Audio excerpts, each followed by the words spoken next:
Greetings, my name's Chris, also known as the Wisitmaster. One of my passions, apart from tarot cards, is photography. And I want to give you sort of a bit of guidance and hopefully inspire you to take more pictures. I spoke earlier before about going out there and being ready to take pictures. Rule one, obviously, or make sure you got a camera with you, make sure your battery is charged, and make sure you got space on your memory card. And always take a picture before you go out, so your camera, you know, is at the right settings and you can use. And don't be afraid to use it on automatic. You know, bit by bit you'll get more familiar with your camera and you can start to play around with other settings. But in general, on automatic, you're going to get a reasonable good picture. But it's down to yourself to make that picture good. People ask me, what camera should I get? And I go, well, it's a difficult one because there's so many cameras out there. I might like my little Sony camera there. It's very compact, fits in my pocket. I can carry it everywhere, and I get some reasonable good pictures with it. Even on my phone, I don't really take pictures on my phone, but I know a lot of people do. But you can get pictures off of there, or obviously, if you want to get really serious, you can get yourself a digital SLR. And I've got a Canon. I do like Canon. But Nikon are good, as has Olympus and all the other ones and that. Even Samsung and there's so many different makes out there. So to actually advise on a particular model is very difficult. But the things to look out for really is, does it feel right for yourself? Does it fit well? Is it easy to use, switch on and zoom in and out? And the quality. Look for something that's got 10 million pixels or above. So you've got the quality there. The more pixels, the better quality you're going to get. But also the bigger the file size, and you then got to start to think about how you're going to store those images. So think about those sort of things as well. If you're going to take a lot of pictures, you will take up a lot of storage. And we'll talk more about storing pictures and managing pictures at a later date. But I always recommend use Picasa 3, which is a Google free download, which you can use to manage your pictures and even back up your pictures. But ultimately in that, you've got to take more pictures. So rules are, of course, to have your camera prepared, have it on automatic. And here I am. I'm going to take a picture of us. Oh, okay, that's an interesting shot. And also, some of the tips, shall we say, is to make sure that you stop sometimes and look behind you, because sometimes the picture is behind you.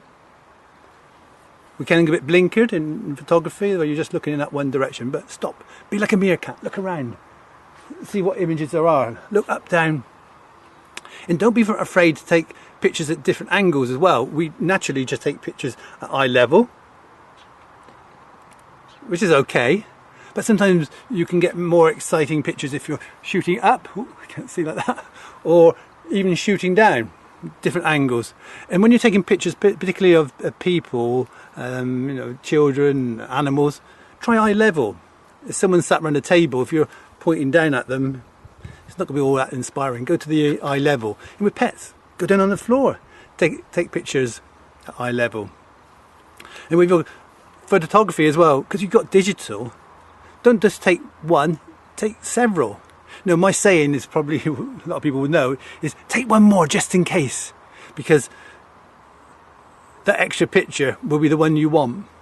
If you just take one, you're relying on capturing that particular moment. But take several so you can make sure you got the right one. And don't be afraid to put people to one side of the picture. Or even looking slightly not straight at camera. Maybe they're doing something. Put some action into the photograph, so the person maybe sat writing or reading, or just looking. You don't have to look straight in the camera, spot on. Not unless you're going to be doing a portrait picture. And try to create some sort of action.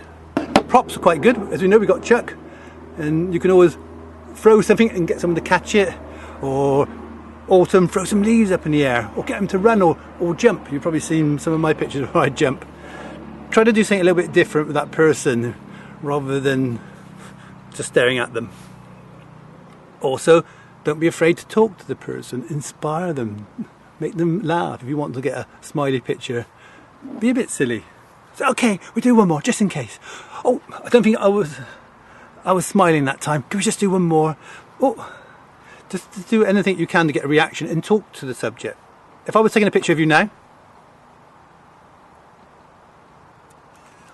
the camera turned off, so that's a good sign, and I'm quiet, that silence is awkward. It can feel like a long time. So talk to your subject, you know, if it is just a shot. Right, I'm going to do one more. Wow, you're looking wonderful, looking gorgeous. Okay, let's get one more picture.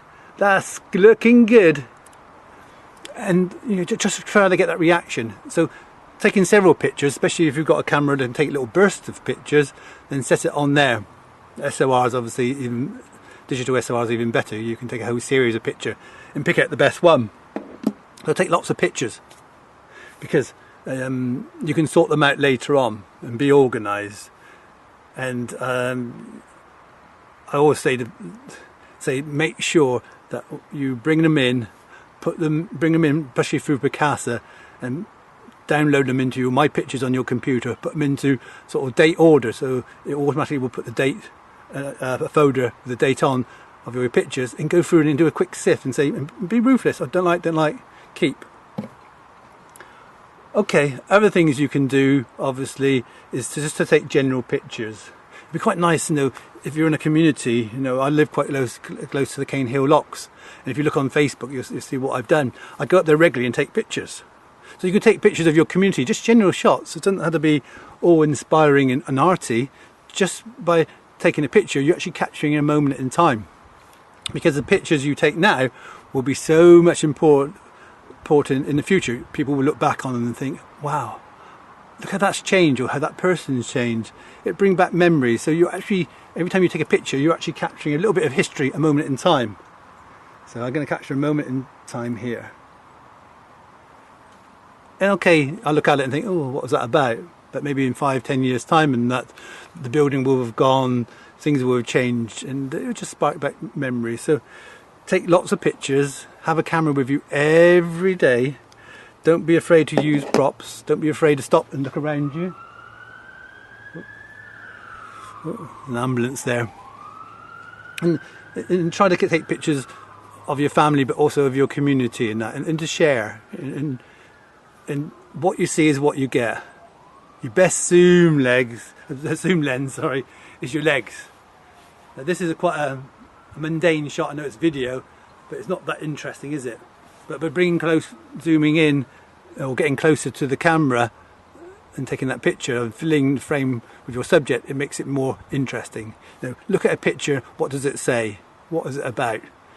And don't try to make it too cluttered and nuts.